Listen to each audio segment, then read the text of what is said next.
आदाब, वेलकम। मैं के साथ लक्ष्य अकेडमी के ऑनलाइन प्लेटफॉर्म लक्ष्य मंत्रा पे आप सभी का स्वागत करता हूं। दोस्तों पेश हूं अक्टूबर मंत्रा लेके, अक्टूबर मंत्रा का पहला पार्ट लेके। तो बिना समय गवाए शुरू करते हैं आज के सुविचार से। आज का सुविचार बहुत शानदार है। रहा संघर्ष की जो चलता है वही संसार को बदलता है, जिसने रातों से जंग जीती है। जी हां दोस्तों, जिसने रातों से जंग जीती है सुबह सूर्य बनकर वही चमकता है। तो दोस्तों फोकस्ड रहना है, लक्ष्य मंत्रा के साथ लक्ष्य पे केंद्रित होकर कार्य करना है। और वो कुर्सी दोस्तों हमें छीन के लानी है, वो कुर्सी लेके ही आनी है, इसमें कोई डाउट नहीं होना चाहिए। चलते हैं बिना समय गवाए पहले प्रश्न की ओर। पहला प्रश्न कहता है, अमृत ग्रैंड चैलेंज प्रोग्राम जन केयर का संबंध किस मंत्रालय से है? क्वेश्चन फिर से पढ़ता हूं एक बार।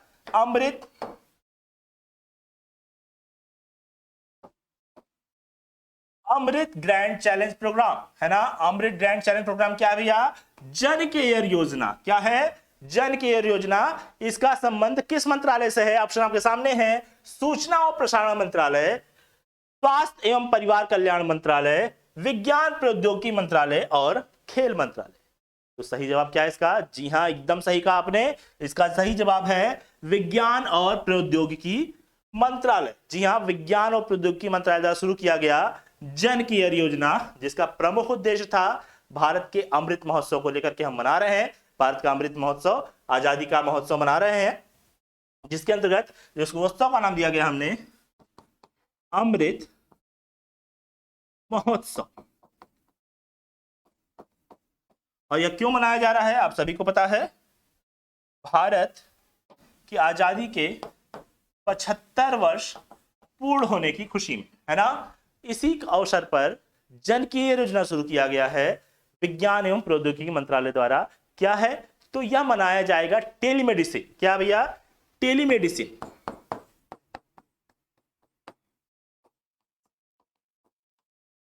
टेलीमेडिसिन जैसी सेवाएं, या फिर कह सकते हो आप एम हेल्प, मेडिसिन हेल्प जैसी सेवाएं। इसके अलावा आप बोल सकते हो डिजिटल स्वास्थ्य,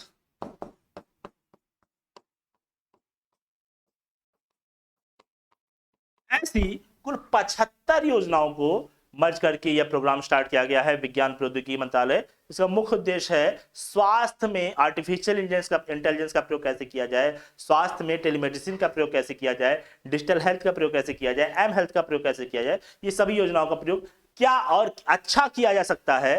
अनुभव जो हमारे उद्यमी है, जो हमारे नवाचार करने के चांस बन सकते हैं, जो उद्यमियों के द्वारा नवाचार और किया जा सकता है, नए नए टेक्निक्स, नए नए आयाम्स और बनाए जा सकते हैं, उन्हीं की राह प्रशस्त करेगा आपका जन केयर योजना, है ना। तो इसका सही आंसर क्या है? विज्ञान एवं प्रौद्योगिकी मंत्रालय। बढ़ते हैं बिना समय गवाए। बिना समय गवाए दोस्तों, समय ही सबसे महत्वपूर्ण है, और समय के साथ जो ना चला वो बेकार हो गया। तो समय के साथ तैयारी करते रहना है, मुझे एकदम फोकस करके तैयारी करना है। ये सोच करके ही सुबह उठिए और ये सोच करके ही रात में सोइए। बढ़ते हैं क्वेश्चन की तरफ। हुरून इंडिया रिच लिस्ट 2021 बहुत ही इंपॉर्टेंट क्वेश्चन है। Hurun India rich list 2021। बात साफ साफ समझ में आ रही होगी। बात की जा रही है अमीर आदमी की। किसकी? अमीर आदमी की। आगे बढ़ते हैं। में भारत के सबसे अमीर व्यक्ति कौन है? भारत के सबसे अमीर व्यक्ति कौन है? ऑप्शन क्या है दोस्तों? ऑप्शन आपके सामने है। गौतम अडानी, मुकेश अंबानी, शिव नादर, अजीम प्रेमजी, है ना। अजीम प्रेम जी। तो बढ़ेंगे। इसका सही आंसर आप सभी को पता है, लगातार। जी हां, लगातार 10 वर्षों से पहले स्थान बने हुए हैं आपके मुकेश अंबानी। बात करें दूसरे स्थान पर कौन है दोस्तों, तो एकदम सही जवाब है, दूसरे स्थान पे है गौतम अडानी, और तीसरे स्थान पे आपके एचसीएल के संस्थापक शिव नादर, जिनकी बेटी रोशनी नादर वर्तमान में इसका कार्यभार देख रहे हैं। तो इसका सही आंसर क्या है? हुरून इंडिया रिच लिस्ट 2021 में सबसे अमीर व्यक्ति है मुकेश अंबानी, रिलायंस इंडस्ट्रीज। क्वेश्चन जोड़ना चाहूंगा दोस्तों, कमेंट में करके बताना है। बहुत बार बताया हूं, रिलायंस इंडस्ट्रीज द्वारा शून्य कार्बन उत्सर्जन नेटवर्क की प्राप्ति कब तक की जा सकेगी? किस वर्ष रिलायंस इंडस्ट्रीज ने कहा है कि हम अपनी इंडस्ट्री से शून्य कार्बन उत्सर्जन नेटवर्क प्राप्त कर लेंगे। उसकी उपलब्धि कब प्राप्त कर लेंगे, कमेंट में बताइए जल्दी से क्वेश्चन। अगला बढ़ते हैं, अगला प्रश्न बिना समय गवाए दोस्तों। कतर में आया शाहीन चक्रवात, बहुत ही इंपॉर्टेंट है, अभी हाल ही एग्जामों में पूछा जाने वाला क्वेश्चन है। शाहीन, कतर में आया शाहीन चक्रवात किस सागर में निर्मित हुआ, है ना। शाहीन पहले जान लो बाबू, शाहीन का अर्थ होता है सफेद बाज। क्या होता है, सफेद बाज होता है। तो शाहीन का अर्थ होता है सफेद बाज। और यह चक्रवात जो आया, ये कहां आया, बंगाल की खाड़ी में आया, अरब सागर में आया, प्रशांत महासागर में आया, हिंद महासागर में आया। तो सही जवाब क्या है दोस्तों, सही जवाब है अरब सागर इज द राइट आंसर। अरब सागर में आया आपका शाहीन चक्रवात। चक्रवात इसके पहले शाहीन कौन सा आया था, जिसकी हमने चर्चा की थी, जी हाँ, तौकाते। तौकाते भी कहां आया था, इसी अरब सागर में आया था, है ना। बढ़ते हैं अगले प्रश्न की ओर। अगला प्रश्न क्या कहता है, बहुत फेवरेट क्वेश्चन है, आयोग में कहीं ना कहीं टकराने वाला है। रट लो, सो के रट लो, खा के रट लो, पी के रट लो, मिलेगा जरूर। क्या है, नमामि गंगे कार्यक्रम। भैया गंगा मैया की जय। नमामि गंगे कार्यक्रम का शुभारंभ या फिर शुभंकर किसे घोषित किया गया। ऑप्शन है सौम्य देवी। कौन है भैया, सौम्य देवी, चाचा चौधरी, चाचा चमत्कारी और गंगे डॉल्फिन। बहुत ही शानदार ऑप्शन दिया है हमारे मित्रों ने।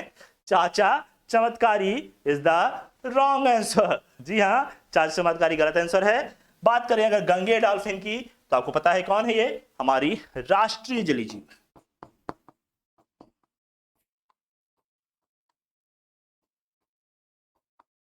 इसके अलावा इसे सूसू मछली के नाम से भी जाना जाता है ना। ऑप्शन का आंसर होगा भैया चाचा चौधरी। चाचा चौधरी एक कलाकार है, एक कलाकार आर्टिस्ट है, कार्टून आर्टिस्ट है, जिन्हें नमामि गंगे कार्यक्रम का ब्रांड एम्बेसडर नियुक्त किया गया, है ना। बढ़ेंगे। और सौम्य देवी क्या है भैया, सौम्य देवी क्या है, तो अमिताभ घोष की एक पुस्तक आई थी जिसका नाम था जंगलनामा, उसमें किरदार का नाम था सौम्य देवी, जो प्रकृति की देवी मानी गई थी। बढ़ेंगे अगले क्वेश्चन की तरफ बिना समय गवाए। देखो, एग्जाम के फोकस करके तैयारी करनी है, तो इसका मतलब ये नहीं कि जब एग्जाम की वैकेंसी आ जाए और जो आप फॉर्म भर लो तब तैयारी करना शुरू करो। आपको बता दूं, सफल वही होता है जो लगातार तैयारी करता रहता है। कछुए की तरह धीरे धीरे धीरे धीरे लगातार पढ़ोगे तो रेस जीत जाओगे। कहानी हमें यही सिखाती है। बढ़ते हैं अगले प्रश्न की ओर। अगला प्रश्न कहता है, राष्ट्रीय वन जीव सप्ताह कब मनाया जाता है। राष्ट्रीय वन जीव सप्ताह कब मनाया जाता है। ऑप्शन आपके सामने है, 3 से 9 अक्टूबर, 2 से 8 अक्टूबर, 4 से 10 अक्टूबर, 1 से 7 अक्टूबर। एकदम बिना संकोच के सही आंसर देना है, 2 से 8 अक्टूबर, कोई काट भी नहीं सकता। जी हां, 2 से 8 अक्टूबर का सही आंसर है। वन्य जीवों के प्रति, जी हां, वन्य जीवों के प्रति संरक्षण की भावना की जागरूकता फैलाने के लिए सप्ताह भर यह दिवस मनाया जाता है। आप सभी को पता है इस वर्ष जो है 2 से 8 अक्टूबर तक मनाया गया, और इस वर्ष का जो थीम था वो था वन और आजीविका। बहुत ही ज्यादा इंपॉर्टेंट है, वन और आजीविका।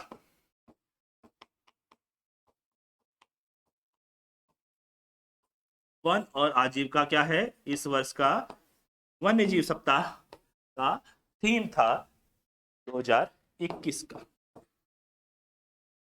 बढ़ते हैं अगले प्रश्न की ओर। अगला प्रश्न क्या कहता है बाबू, अगला प्रश्न कहता है, किस राज्य के चावल की किस्म वोडा कोलम और सफेद प्याज को भौगोलिक संकेतक का जीआई टैग दिया गया। क्वेश्चन रोक देते हैं और तुरंत बताना है, प्याज का शीर्ष उत्पादक राज्य कौन सा है। क्वेश्चन में कमेंट करना है, तुरंत कमेंट करना है, प्याज का शीर्ष उत्पादक राज्य कौन सा है। तो बाबू सही आंसर क्या है, महाराष्ट्र। क्या है, महाराष्ट्र है। और यहां पूछा क्या है, वोडा कोलम चावल, जिसे चीनी चावल या फिर झीनी चावल के नाम से भी जाना जाता है, इसका जीआई टैग और सफेद प्याज को का जीआई टैग, ब्रैकेट नहीं रहेगा यहाँ पे, का जीआई टैग जो दिया गया है ये किसे दिया गया है? महाराष्ट्र को दिया गया है। आपको पता है जीआई टैग हमारे देश में जीआई टैग एक्ट 1999 के तहत दिया जाता है। 1999 जीआई टैग एक्ट 1990 के तहत दिया जाता है। और इसके अलावा किसी उत्पाद को जीआई टैग जो दिया जाता है वह 10 वर्षों के लिए दिया जाता है। 2004 में भारत का पहला जीआई टैग दिया गया था दार्जिलिंग की चाय। बिना समय गवाए बढ़ते हैं अगले प्रश्न की ओर। इसके पहले बता दूं इस प्याज की विशेषता जो है, एक मिनट, इस प्याज की विशेषता जो है वो बहुत ही शानदार है। इंसुलिन स्रावित करने में, है ना, इंसुलिन स्रावित करने में ये बहुत ही निर्माण होने में बहुत ही मदद करता है। बढ़ते हैं अगले प्रश्न की ओर। अगले प्रश्न की ओर बढ़ते हैं। अंतर्राष्ट्रीय शिक्षक दिवस को मनाया जाता है तो बाबू 5 तारीख याद रखना है शिक्षक के लिए। शिक्षा के लिए कौन सा दिवस? 5 तारीख याद रखना है, 5 अक्टूबर। बिना पेन उठाए आंसर देना है, 5 अक्टूबर खोजना है, 5 अक्टूबर, है ना। 5 अक्टूबर क्या है? अंतर्राष्ट्रीय शिक्षक दिवस। अंतर्राष्ट्रीय शिक्षक दिवस 5 अक्टूबर। तुरंत आएगा 5 सितंबर, भारत के पहले उपराष्ट्रपति सर्वपल्ली राधाकृष्णन की जयंती के अवसर पर मनाया जाता है राष्ट्रीय शिक्षक दिवस। क्या मनाया जाता है? राष्ट्रीय शिक्षक दिवस। तो बाबू विश्व शिक्षक दिवस 5 अक्टूबर और राष्ट्रीय शिक्षक दिवस 5 सितंबर। बढ़ते हैं अगले प्रश्न की ओर। अगला प्रश्न कहता है, बहुत शानदार क्वेश्चन है, टीकाकरण की मुहिम जारी है। ऐसे में महाराष्ट्र सरकार द्वारा सलमान खान को टीकाकरण अभियान का ब्रांड एम्बेसडर नियुक्त कर दिया गया। ऐसे में ये क्वेश्चन आता है, क्या आता है? और एक बात और आता है, अल्पसंख्यक मंत्रालय द्वारा एक योजना शुरू की गई जिसका नाम था जहां है तो जहान है। यह भी टीकाकरण से संबंधित है। बढ़ते हैं क्वेश्चन क्या है? आई ड्रोन को लॉन्च किसने किया? आई ड्रोन क्या है भाई? तो आई ड्रोन एक ड्रोन है जो कि टीकाकरण वाले स्थानों पर मेडिसिन वैक्सीन मुहैया कराएगा। कैसे स्थान? इसका लॉन्च किसने किया पूछा है, तो इस पे आएंगे। पहले जान लेते हैं दक्षिण एशियाई क्षेत्र में। भैया किस क्षेत्रों में? दक्षिण एशियाई क्षेत्रों में।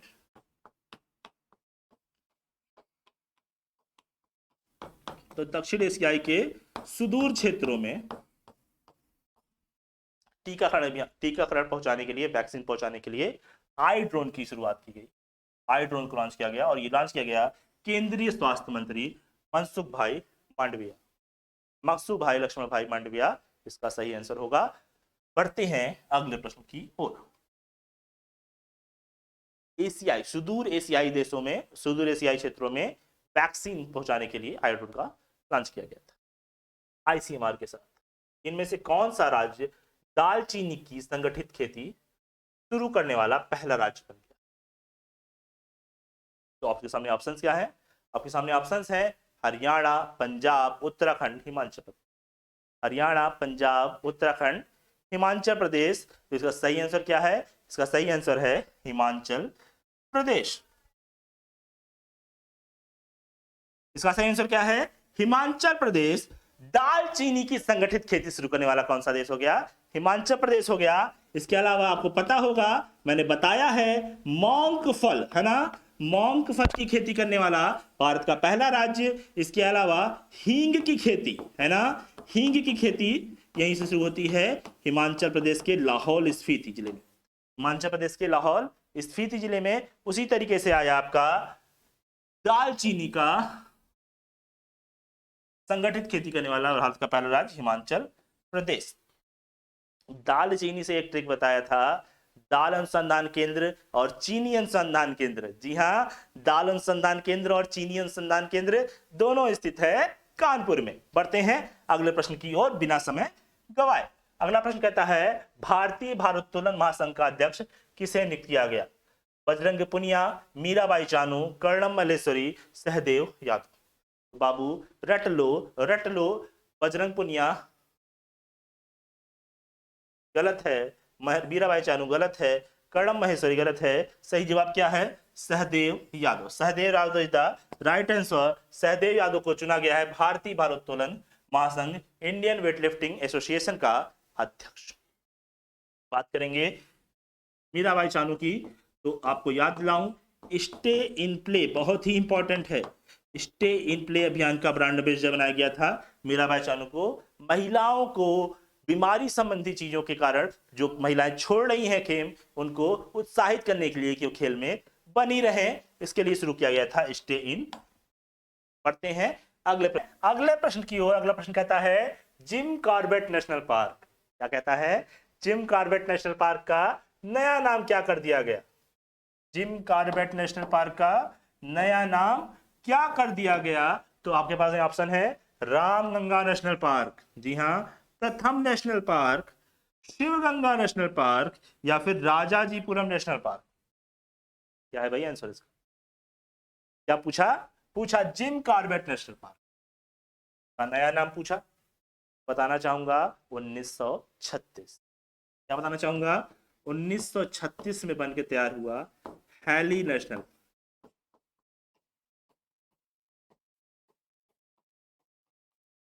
जिसका नाम परिवर्तित किया होकर किया गया 1957, 1957। अब क्या हुआ? अब हुआ Jim Corbett national park.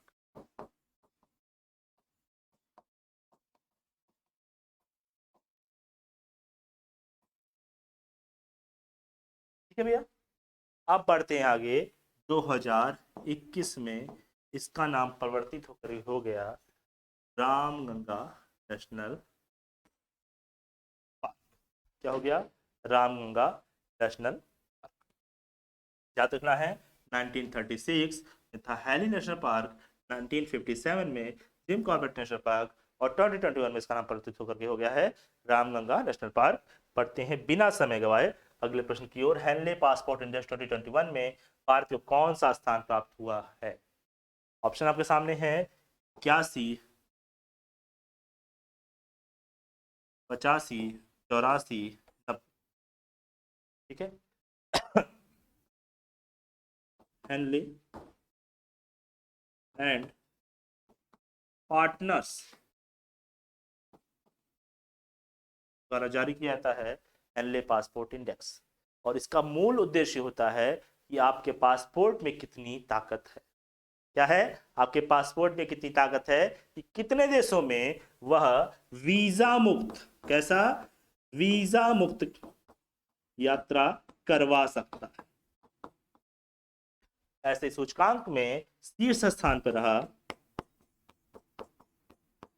Japan और सिंगापुर, कुल 192 देशों के समर्थन से शीर्ष स्थान पर है जापान और सिंगापुर। बात यहां भारत की हुई थी, तो भारत की रैंकिंग है 90। अब बता दूं Q1, Q2, Q3 और Q4 ये 4 सूचकांक आते हैं, जिनमें प्रति क्वार्टरली इसका सूचकांक जारी किया जाता है। तो ये Q4 की, ये आपको मैं बता रहा हूं, जो ये Q4 का बता रहा हूं, Q4 का जो आया है वो क्या आया है? शीर्ष स्थान पे है जापान और सिंगापुर, और भारत का स्थान है 90वां Q4 में। ये आपको जान रखना है, बहुत इंपॉर्टेंट है। पूछता है हेनले पासपोर्ट इंडेक्स किसके द्वारा जारी किया जाता है? तो आप बताएंगे Henley passport index Henley and partners द्वारा जारी किया जाता है। बढ़ते हैं अगले प्रश्न की ओर। अगला प्रश्न कहता है देश का पहला वर्टिकल लिफ्ट रेलवे का सी ब्रिज किस राज्य में बनाया गया? क्या बनाया गया? देश का पहला वर्टिकल लिफ्ट रेलवे ब्रिज। तो सी ब्रिज मतलब कि समुद्र पे बनाया गया, कि समुद्र पे बनाया गया। पहली बात तो ये जान लो। दूसरी बात ये जान लो किस राज्य में बनाया गया? तो तमिलनाडु में बनाया गया। तमिलनाडु में एक द्वीप है भैया जिसका नाम है पंबन द्वीप, और इसी पंबन द्वीप पे स्थित है भैया रामेश्वरम। क्या स्थित है? रामेश्वरम स्थित है। इसी रामेश्वरम की भूमि को तमिलनाडु की मुख्य भूमि से जोड़ेगा, और इसके लिए बनाया गया न्यू पंबन ब्रिज। क्या बनाया गया? New Pamban bridge. ठीक है। इसकी कुल लंबाई पूछोगे तो मैं बताऊंगा 2.7 किलोमीटर, 2.7 किलोमीटर है, और 2022 तक ये तैयार होकर के मिल जाएगा। मतलब कि रामेश्वरम की मुख्य भूमि तमिलनाडु की भूमि से जुड़कर मिल जाएगी, है ना। रामेश्वरम में स्थित है शिव जी का प्रसिद्ध मंदिर। गुरु घासीदास राष्ट्रीय उद्यान अभयारण्य स्थित है? गुरु घासीदास राष्ट्रीय अभयारण्य स्थित है, सभी को पता है। क्यों चर्चा में था? क्योंकि बना भारत का 53वां टाइगर रिजर्व। क्या बना? भारत का 53वां टाइगर रिजर्व। गुरु घासीदास और तामोर पिंगला, गुरु घासीदास और तामोर पिंगला राष्ट्रीय अभयारण्य को स्थायी संयुक्त क्षेत्र जो इसके थे, संयुक्त रेस्ट को जोड़ करके बनाया गया गुरु घासीदास टाइगर रिजर्व, 53वां टाइगर रिजर्व। क्वेश्चन पूछा था गुरु घासीदास राष्ट्रीय उद्यान कहां स्थित है? तो स्थित है छत्तीसगढ़। कहां स्थित है? छत्तीसगढ़ में स्थित है ना। भारत का 53वां टाइगर रिजर्व था और छत्तीसगढ़ का चौथा, है ना। पढ़ेंगे अगले प्रश्न की ओर। पढ़ने से पहले कमेंट करना है भारत में कुल कितने टाइगर रिजर्व हैं और भारत के 51वें और 52वें टाइगर रिजर्व का नाम। भारत के 51वें और भारत के 52वें टाइगर रिजर्व का नाम बताना है। इसके साथ ही बताना है वर्तमान में भारत में कुल कितने टाइगर रिजर्व हैं। बढ़ेंगे अगले प्रश्न की ओर। अगला प्रश्न कहता है astronautical society of India ASI द्वारा प्रतिष्ठित आर्यभट्ट पुरस्कार से किसे सम्मानित किया गया? डॉक्टर जी सतीश रेड्डी, के सिवान, टेसी थॉमस होगा बाबू।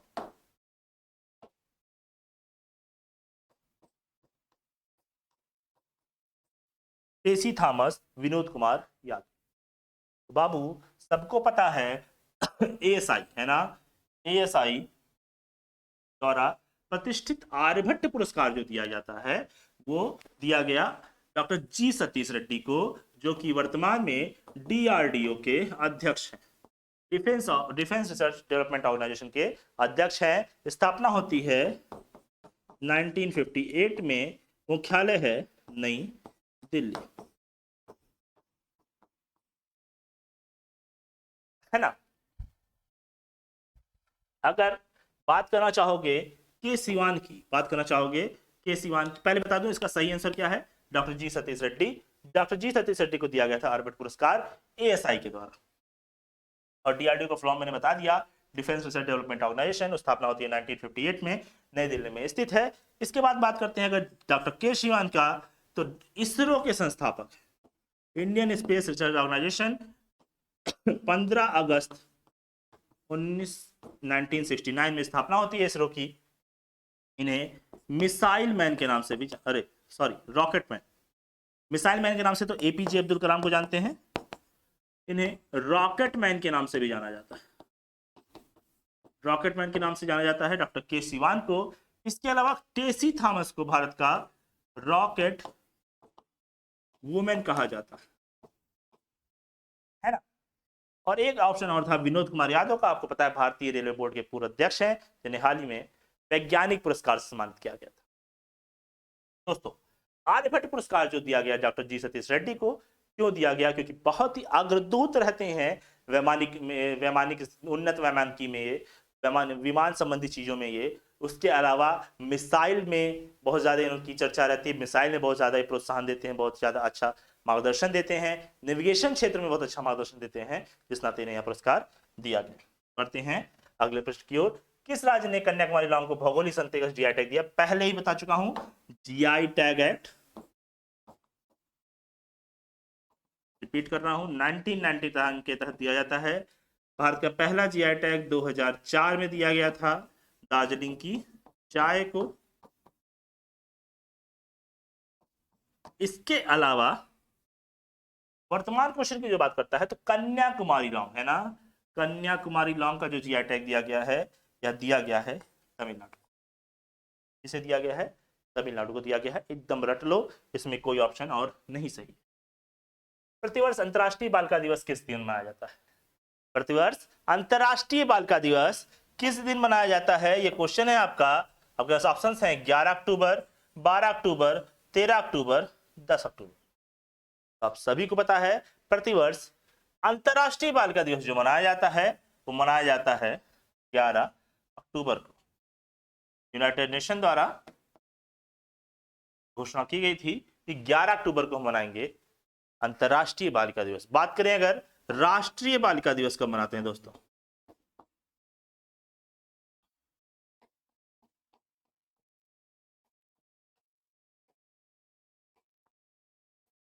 तो बात कीजिए अगर राष्ट्रीय बालिका दिवस की, तो राष्ट्रीय बालिका दिवस मनाते हैं 24 जनवरी को।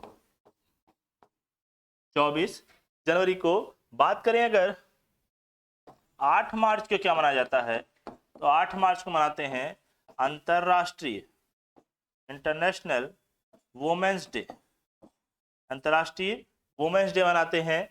13 फरवरी को हम मनाते हैं national women's day. National women's day और 13 फरवरी को ही मनाते हैं रेडियो दिवस। ये सारे दिवस आपके लिए इंपॉर्टेंट हैं, ये सभी आपके एग्जाम में आ सकते हैं। इसका सही आंसर क्या हो जाएगा, 11 October is the right answer.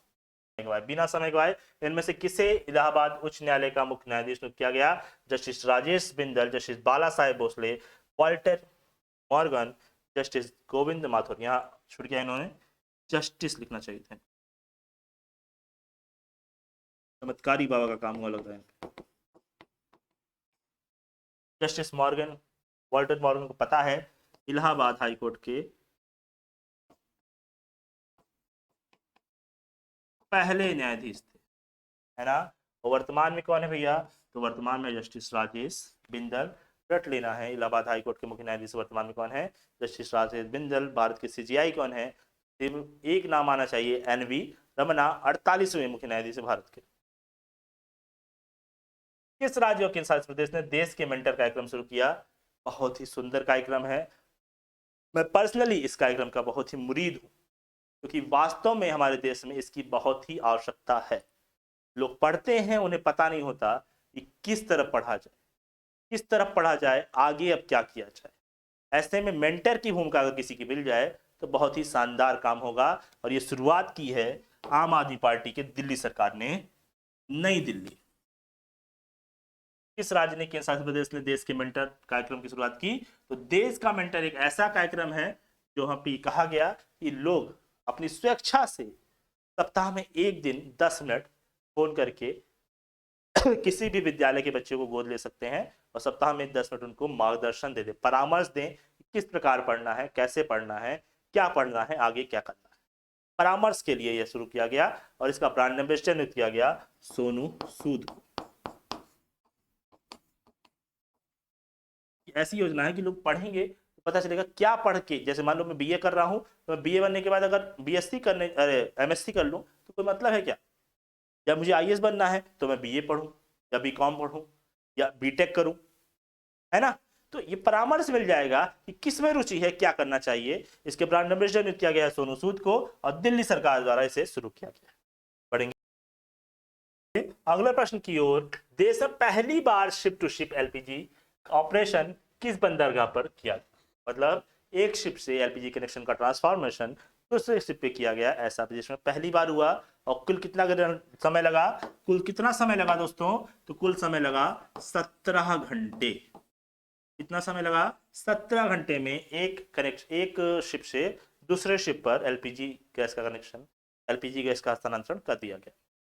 LPG का फुल फॉर्म दोस्तों कमेंट में तुरंत बताना है, एलपीजी का फुल फॉर्म क्या होता है, एक नंबर में पूछ लेता है और आप आंसर दे दिए तो एक नंबर आपका हो गया। तो क्वेश्चन पे आते हैं, एलपीजी ऑपरेशन किस बंदरगाह पे किया गया। आपके सामने ऑप्शंस हैं, दीनदयाल बंदरगाह, श्यामा प्रसाद मुखर्जी बंदरगाह, कांडला बंदरगाह, कोचीन बंदरगाह। सही जवाब क्या है दोस्तों, कोलकाता स्थित श्यामा प्रसाद मुखर्जी बंदरगाह। 2020 में इसका नामकरण चेंज हुआ था, कोलकाता बंदरगाह ट्रस्टी से इसका नाम बदल के श्यामा प्रसाद मुखर्जी बंदरगाह ट्रस्ट कर दिया गया था। और इसका सही आंसर क्या है, श्यामा प्रसाद मुखर्जी बंदरगाह। श्यामा प्रसाद मुखर्जी बंदरगाह में यह घटना हुई। एक शिप से शिप टू शिप, जी हाँ, ship to ship LPG operation संपन्न किया गया और इस ऑपरेशन को करने में कुल 17 घंटे लगे। ठीक है, तो आज का क्वेश्चन यही समाप्त होता है। मिलेंगे जल्द ही हम दूसरे वीडियो में, तब तक धैर्य बनाए रखिए, चर्चा करते रहिए, पढ़ाई करते रहिए, अपडेट रहिए। Thank you so much.